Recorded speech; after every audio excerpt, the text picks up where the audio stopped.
Mark Zuckerberg just added another social media platform to his collection, Threads, a direct rival to Twitter which also happens to look suspiciously similar.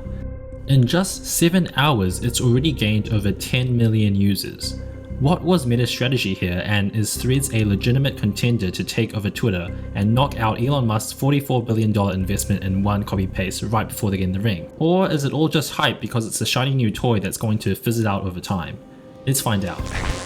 As early as March this year, there were leaks that Meta was designing a decentralized social media platform, ever since Elon took over Twitter late last year for $44 billion.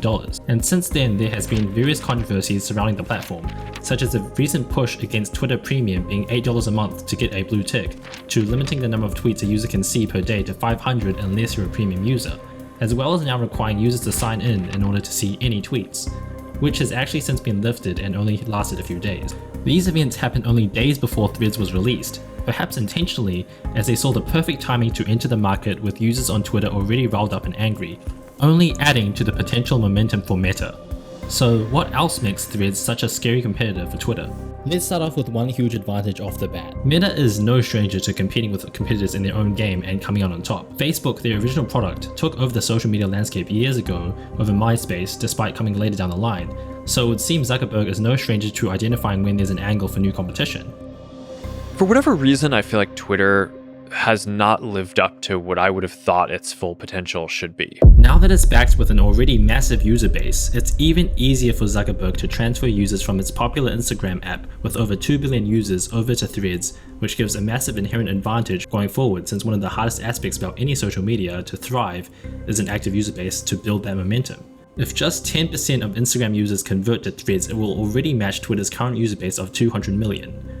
Threads made sure to make it really easy and seamless to join as well, by allowing new users to instantly follow everyone they already follow on Instagram as soon as they sign up, creating this network effect where there is already instantly a feed of relevant people to follow and engage with as soon as you sign up, making it a lot more compelling to use, seeing familiar faces and instantly leveraging its existing graph of users. Another reason why the acquisition of Instagram is proving to be a tremendous asset is because of its demographic. Instagram has gained immense popularity, particularly among younger audiences.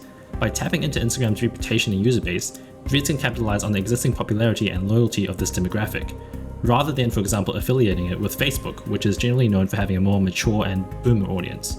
This integration can provide Threads with an advantage in attracting a younger audience who ultimately do generally use social media more, and therefore dictate which social network is king. But there's another reason that makes Threads such a massive threat. Let's examine how they are riding the wave of hype and momentum successfully and strategically.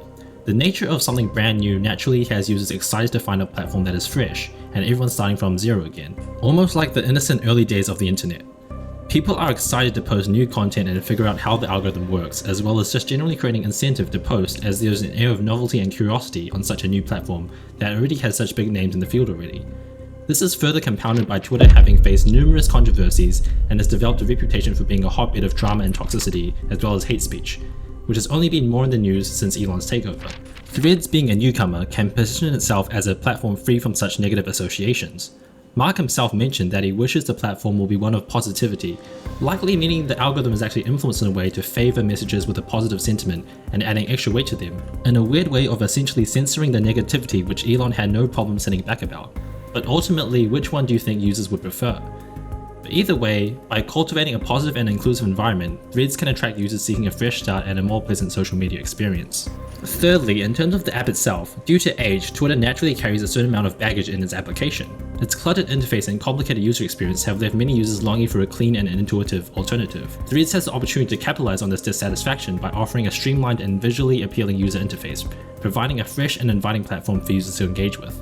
It's clear the UI and UX team did a great job here, putting a lot of thought and effort into understanding the demographic, keeping things really simple to use, and part of it is also coming down to the fact that it's so lightweight right now.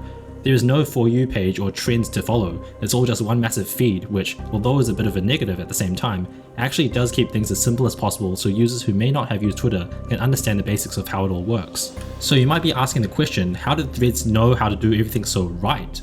One significant advantage Threads held over Twitter is by being a late entrant to the game. Because they could simply sit back and watch the Twitter drama unfold, they could analyze and see which areas they could target and do better than the competition, by essentially getting free user feedback from the enemy directly and just by listening to them. By analyzing Twitter's weaknesses and user complaints, Threads can tailor its features and functionalities to address these concerns. Is the UI bad? Got it, we can make it prettier and more intuitive. Too much hate? We can censor this and moderate it better. Too many ads? We won't have any at launch. Not to say that these things won't change over time, and I'm sure ads will be soon to follow once Meta actually establishes a solid user base, but for now it definitely draws in the crowd through all these advantages. This user-centric approach allows Threads to better meet the needs and desires of modern users, potentially creating a more engaging and satisfying experience. Ultimately, Twitter was designed a while ago and it's starting to feel a bit dated, and Elon has made controversial choices to change Twitter against many of their users' feedback and against their protests, introducing a lot of ill will and making it very easy for them to leave the platform when they have no loyalty at all and they've been trying their best to voice their concerns for so long. The last trick Threads has up its sleeve isn't currently implemented but has already been announced and teased about for the near future. The Fediverse, a decentralized social networking ecosystem, represents a significant opportunity for Threads to differentiate itself from Twitter. One of the interesting experiments that I think should get run at larger scale is what happens if there's somewhat more decentralized control, and if it's the stack is more open throughout. And I've just been pretty fascinated by that and seeing how that works.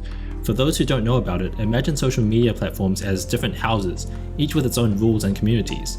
The Fediverse is also like a neighborhood where these houses are connected by walkways, allowing people from different houses to interact and visit each other while still maintaining their own unique space. It's a decentralized and interconnected network that gives users more control and freedom to choose their preferred house while staying connected to others.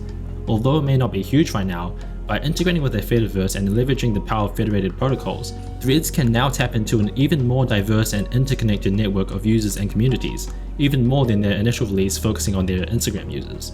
This integration expands its reach, fosters user autonomy, and aligns with the principles of decentralization, the big buzzword of Web 3.0, if anyone still cares about it. So what's next? Threads presents a compelling case for its ability to dominate Twitter. With its great timing riding a wave of hype, offering a cleaner and more intuitive user interface and learning from feedback of Twitter, it clearly has several aces up its sleeve.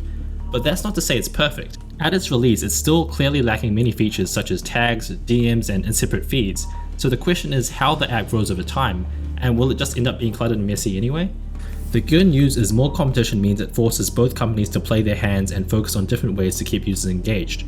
But generally, I'd honestly be pretty wary right now about all the sunshine and roses going on, because let's not forget the reputation Meta has overall for user privacy and safety.